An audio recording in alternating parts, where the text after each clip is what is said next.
여러분, 안녕하십니까? 오늘 강연을 시작하기 전에 한 가지 질문을 드리고 싶습니다. 지금 이 순간 지구 반대편 어딘가에서는 누군가가 빵 한 조각을 구하지 못해 굶주리고 있습니다. 그리고 바로 그 순간 월가의 화려한 사무실에 앉아있는 누군가는 그 굶주림을 이용해 막대한 돈을 벌고 있습니다. 우리가 매일 먹는 밥상, 그 평범한 한 끼의 가격이 어떻게 결정되는지 생각해 보신 적 있습니까? 농부의 땀일까요? 기후의 변화일까요?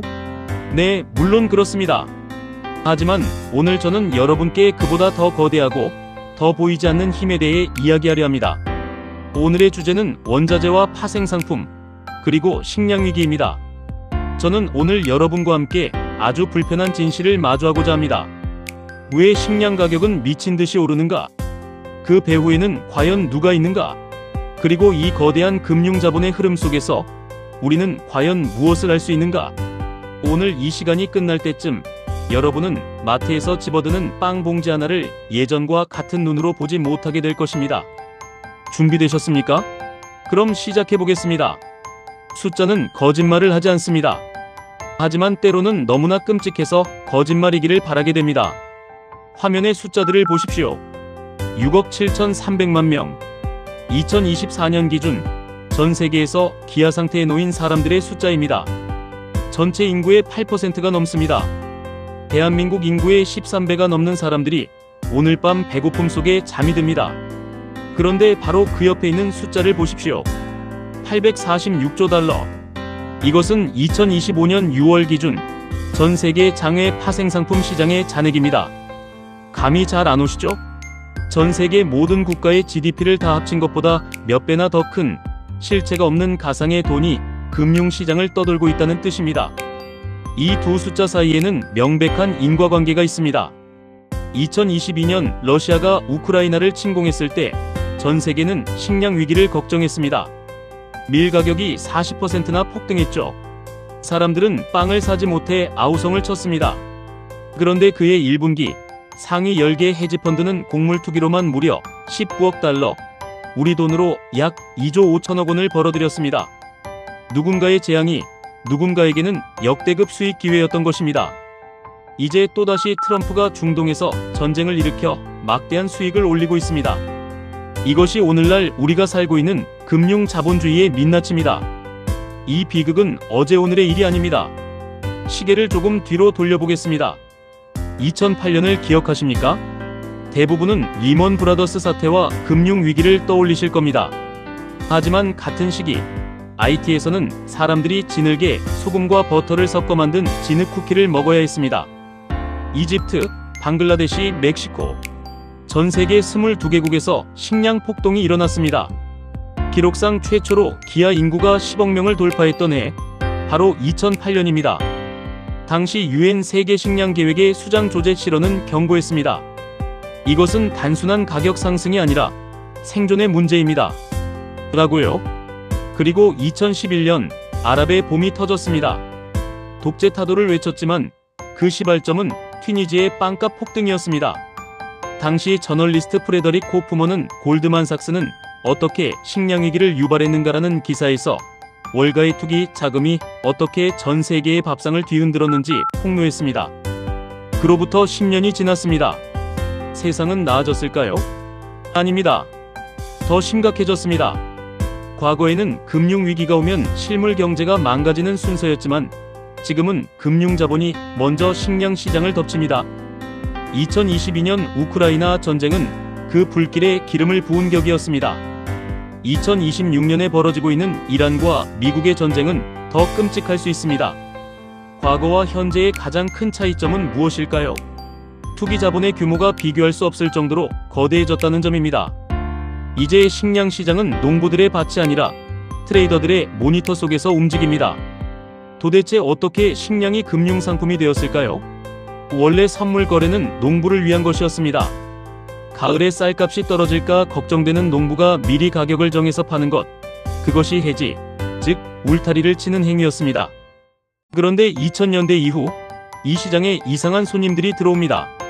농사에는 관심도 없고 옥수수 실물을 본 적도 없는 금융기관들이 들어온 것입니다.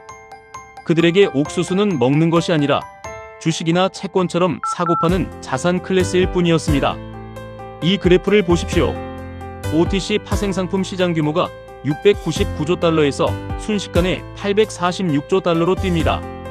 여러분이 상상해 보십시오.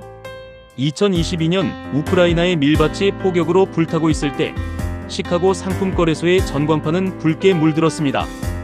가격이 오를 것이라는 공포, 그 공포에 베팅하는 투기자본. 그들은 상품 연계 인덱스 펀드라는 상품을 통해 연기금, 대학기금, 심지어 여러분의 퇴직연금까지 끌어들여 식량 시장에 쏟아부었습니다. 돈이 몰리니 가격은 오르고 가격이 오르니 더 많은 돈이 몰리는 미친 악순환이 시작된 것입니다. 이것이 바로 금융화입니다. 돈이 주인이 되고 식량은 노예가 된 세상입니다. 이제 범인의 이름을 불러볼 시간입니다. 월가의 거대 은행들입니다.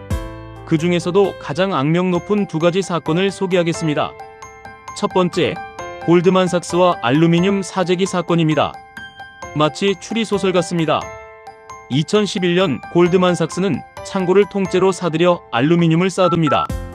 그리고 출고를 고의로 지연시킵니다. 왜 그랬을까요? 공급이 부족한 것처럼 보이게 해서 가격을 올리기 위해서였습니다. 그 결과 코카콜라 캔 하나를 만들 때도 우리가 쓰는 호일을 살 때도 더 비싼 돈을 내야 했습니다. 골드만삭스가 앉아서 번 보관료만 1억 달러였습니다. 이게 은행입니까? 아니면 매점 매석하는 장사치입니까? 두 번째는 JP모건의 스푸핑 사건입니다. 스푸핑은 속임수라는 뜻입니다. 가짜 주문을 엄청나게 넣어 가격을 조작하고 거래가 체결되기 직전에 취소해버리는 수법입니다. 이 짓을 8년이나 했습니다. 결국 2020년 미 규제당국 역사상 최대 벌금인 9억 2천만 달러를 맞았습니다. 담당 트레이더들은 감옥에 갔습니다. 하지만 여러분, 기억해야 합니다. 이것은 적발된 빙산의 일각일 뿐입니다. 가장 무서운 점은 무엇인지 아십니까? 그들의 많은 행위가 여전히 합법의 테두리 안에서 이루어지고 있다는 사실입니다. 막강한 로비력과 정보력으로 법망을 피해가며 그들은 여전히 시장을 지배하고 있습니다. 금융시장은 이제 자본 조달의 장소가 아니라 거대한 카지노가 되었습니다. 여기 4가지 거래 방식이 있습니다. 1번, 2번, 3번까지는 좋습니다. 문제는 4번, 자기자본 거래입니다. 은행이 고객의 돈이 아니라 자기 돈으로 투기를 하는 것입니다. 2010년 골드만삭스 청문회에서 밝혀진 충격적인 사실이 있습니다. 그들은 고객에게는 이 상품 좋아요라고 팔아놓고 뒤로는 그 상품이 망하는 쪽에 베팅했습니다. 고객은 돈을 잃었지만 은행은 돈을 벌었습니다. 이것이 도박장이 아니면 무엇입니까? 월가에는 이런 격언이 있습니다. 변동성은 우리의 친구다. 가격이 안정되면 그들은 돈을 벌지 못합니다. 가격이 미친 듯이 널뛰어야 수수료를 챙기고 투기 수익을 얻습니다. 그렇기에 그들은 위기를 사랑합니다. 전쟁을, 가뭄을, 기아를 그들은 기회라고 부릅니다. 더욱 화가 나는 것은 그들이 실패하면 세금으로 구해준다는 점입니다. 2008년에 우리가 그랬습니다. 대마불사. 망하기엔 너무 크다며 살려줬더니 그 돈으로 다시 투기판을 벌이고 있습니다. 이익은 사유화하고 손실은 사회화하는 이 구조. 이것이 식량 위기의 진짜 원인입니다. 물론 제가 근무하던 곳이기도 하지만 대한민국의 대형은행들도 예외는 아닐 것입니다. 그렇다면 우리는 무엇을 해야 할까요? 답은 의외로 간단합니다. 단순화가 답입니다. 금융이 너무 복잡해져서 괴물이 되었습니다. 다시 본연의 자리로 돌려놓아야 합니다. 3가지 제언을 드립니다. 첫째, 규제의 고삐를 죄어야 합니다. 연준을 비롯한 감독기관이 대형은행의 투기 행위를 엄격히 감시해야 합니다. 특히 최근 트럼프 2기 행정부 들어 규제 완화 이야기가 나오는데 이는 고양이에게 생선 가게를 통째로 넘기는 꼴이 될 수 있음을 경고해야 합니다. 둘째, 현대판 글래스 스티걸법이 필요합니다. 상업은행이 투기판에 끼어들지 못하게 막아야 합니다.